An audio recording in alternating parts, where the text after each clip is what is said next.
Death came calling, was at our doorstep, and we said, no, get back. Each year, approximately 2 million Americans suffer from some sort of brain injury, ranging from mild, such as concussions, to severe, like repeated explosions.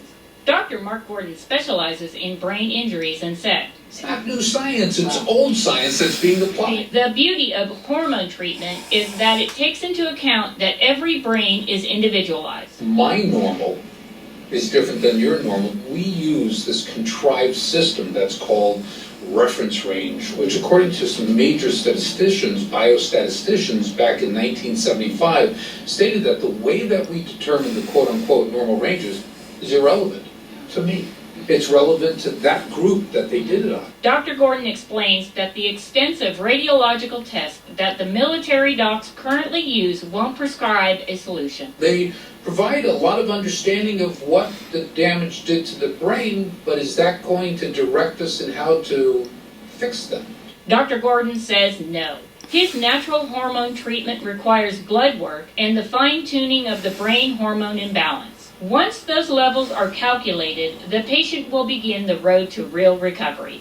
Military leaders use words like courage, honor, valor, and teamwork when they describe their role in the military. It's clear that creed served Andrew well. After Dr. Gordon's treatment, Andrew created Warrior Angels Foundation to help others suffering from TBI or PTS. Great story, and Studio 6 News contributor Kimberly Dvorak is here with more on it. I know we were just talking recently, and you said there was actually some new information, a breakthrough that happened just this Friday. Yeah, we were all kind of struck this week. We started the series a couple weeks ago, and now there's been a breakthrough study that's been released, and in fact, it shows that the brain does suffer in blast waves that go through there. A lot of the guys coming back said, I'm actually injured, and doctors were saying, no, we can't see anything, there's no visible injury.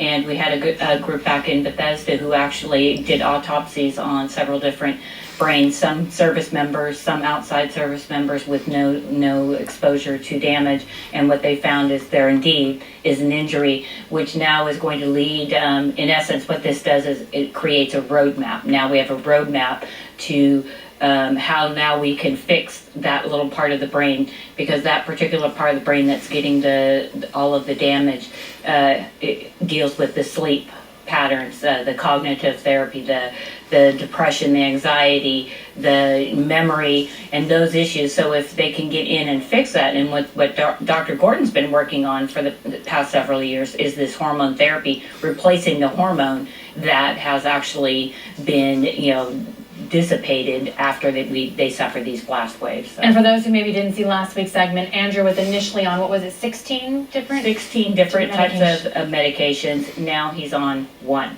Incredible. And he credits his story to Dr. Gordon, and now again you see these pioneers, tip of the spear, these guys out there, fighting for the other guys, and it looks like we're gonna actually see some change and reevaluations here within the military. Good story. Yeah, well, things were doom and gloom for him. Now they've turned drastically around, and he's living a normal life. Yeah, and we can all see also on San Diego 6, we will have this entire series online, and also just want to say, hearts out to all the families that are grieving this morning that may have lost loved ones in what looks like another terror attack here. So, heartfelt out there to everybody. Yeah, definitely our thoughts and prayers are with the families. Kimberly, thank you so much. And speaking